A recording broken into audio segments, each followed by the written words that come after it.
throw to set up the. What is the plan? Show me a plan, and I mean that's the key to winning to me is that we're not looking like this is the third game of the preseason because that's what it feels like. I don't have. That's a good point, man. Does. Yeah, Doug, 100%. Yes. All right. So our 3 keys: put Matt Ryan on his ass. I like that one a lot. Okay. Number 2, get ahead of basically the Atlanta Falcons, and then step 3, having an identity. Right. So we that's something that I talked about with my friend Nate Coleman. You guys all know Nate pretty well now. Shout out Nate Coleman. Yeah, shout out Nate Coleman and Jayhawk Chalk. Basically, what are we good at, right? That's what we need. We don't know, right? What are we good at on offense? We have nothing to hang our hat on, right? Like we're not. Are we a passing team? Are we a running team? Get the ball to Terry McLaurin. That's what we're good at. That's all we do. He's our one guy. We can't rely on. I didn't even cut you off, but yeah. No, exactly right. We're on the same page. All right, let's bring 2 more questions. One's a real quick one. This one's going to be hot topic, right? Jay Gruden, code red game, right? He said that. He brought that up, right? Is this Atlanta Falcons game a code red game? Is this something that's going to make or break our season? Is our season over if we lose to the Atlanta Falcons? We are 1-2.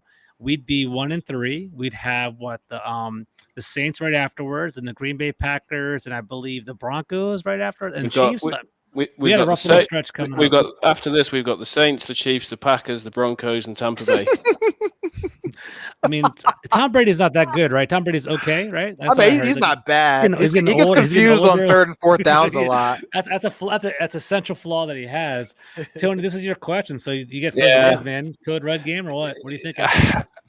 It's painful to say it at this stage of the season. I usually try not to be someone that deals in these extremes, but if we end up 1-3 with that run of 5 games coming after, it's got to be serious cause for concern. I mean, I don't think, having watched the Cowboys 3 games, and much as it pains me to say, the Cowboys look pretty good, and I can't see 7 or 8 games winning the division this year. I think it's going to be 10 or 11 games, and if we go to 1-3 with that run to come, I struggle to see where we're going to get 10 or 11 wins from. So whilst I wouldn't definitively say the season's over if we don't win, it's going to make it a serious uphill climb. I'm with you. So that's another, I guess I'm Mr. Hot Take or something, because on Twitter, what I basically did earlier in the season, I said the Cowboys were going to win the division at 10-7. I said the Washington was going to be 8-9, and I said the Giants were going to be 7-10, and the Eagles are going to be 7-10. And honestly, I'm feeling pretty good about that right now. So we'll see if that shakes out, because I do think Trevor, I know what your prediction. I'm not going to put that out there. I don't even talk about that right now. But 12-5, maybe 12-5. Yeah. Trevor had 12-5, so we have to kind of get on a hot streak pretty soon. So we'll see how. Yeah, we need. Get your burner, man. Yeah, I'm going to answer this real fast because I got to bounce. So I'm going to go ahead. Good. Sorry, Doug, but it's a must-win.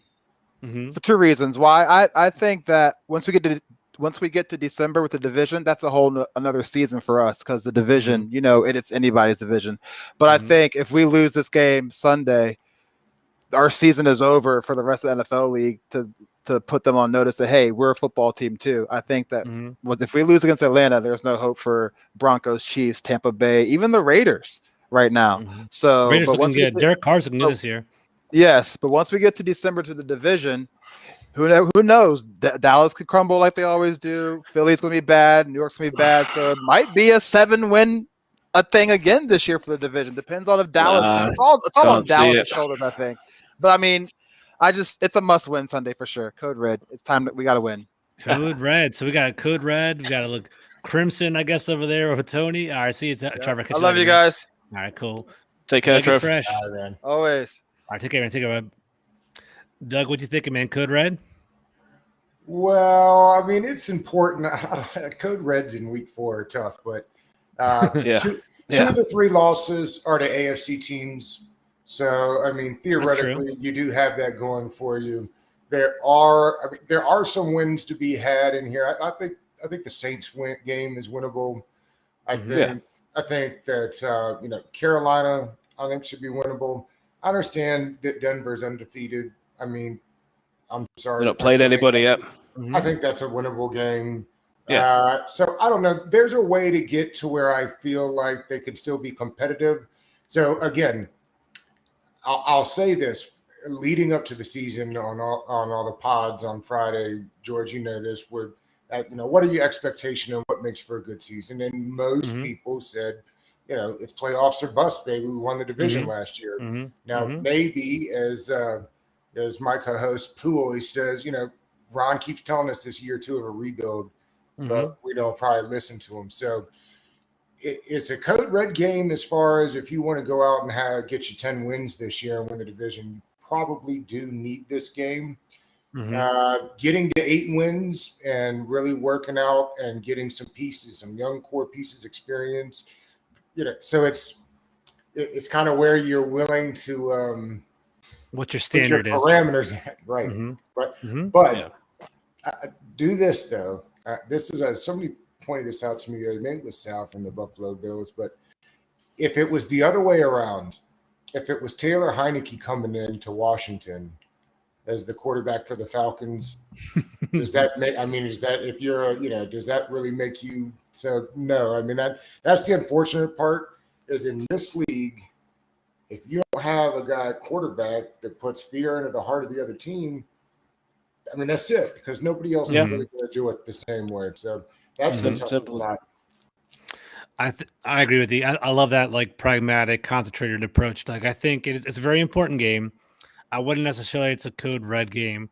It would hurt to be 1-3, but I think by the paper, being like empirical and look at the numbers, like I think you can always dig out of that hole. It's not the end of the world, and ideally, you could always steal some games later on, right? Let's say we beat the Saints, or let's say like I might say we'll see what the hell happens, but let's say if for one reason or another the matchup works well against the Packers, or we're driving Aaron Rodgers crazy, or we knock him out or something like that. You never know what's going to happen. So I wouldn't say that the game is like it's over yet.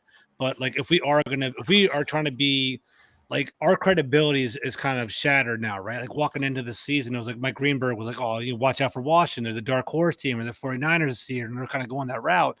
That quickly faded fast. And so we are not intimidating. If we want to be a division contender, this would be you have to win the games you're supposed to win as a division contender, and you have to steal a couple here or there to kind of be that like up there, right? So that's kind of what we need to do. So if we want to be somebody, if we're trying to hit that 10-win plateau that you guys are both talking about, this Atlanta game is important. So this game definitely will reset expectations. Yeah, absolutely. One way or the other, Doug, right? So either like we're going to be a really bad team this year, or we're back in the mix again. So I definitely see. So last question to because we're at that hour mark, we're going to bring it on home. Do we win the game, and what is the score prediction? So Doug, we'll start off with you. What are you thinking? I do think that we win this game. I think it'll be tough because they've got tight ends down there, and we just routinely, historically don't do well that way. But I think we pull it out something like 27-24. I think it'll be a close game. Okay. I kind of like that. Tony, what are you thinking? Yeah, I agree that I think we'll win the game. I thought Doug was actually going to take my score there because I got it down as 27-21. 27-24 will be fine, Doug. I'll take that as well.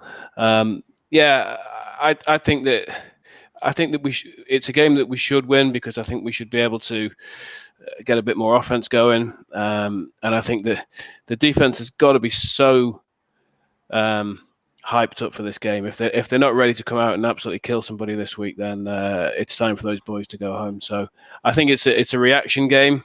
It's as Doug said, it's a resetting of expectations because if we win, all of a sudden things look a bit rosier. If we lose, it's 1-3, and geez, Twitter will be crazy.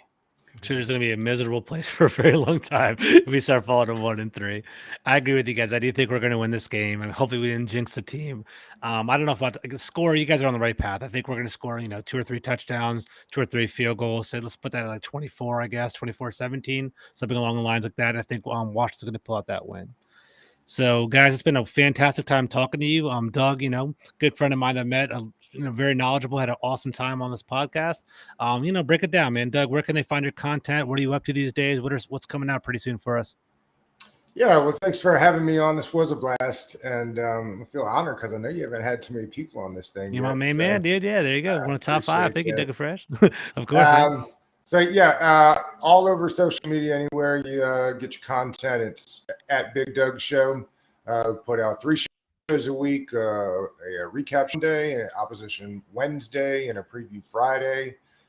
Tomorrow, got Chris Russell on early in the morning. He's going to drop by real fast. So we'll get prepped with him for the game coming up. Excited about that. So just looking forward to a good game on Sunday. Yeah, for sure. Thank you, Doug. Appreciate it. Tell you what's going on with you, man.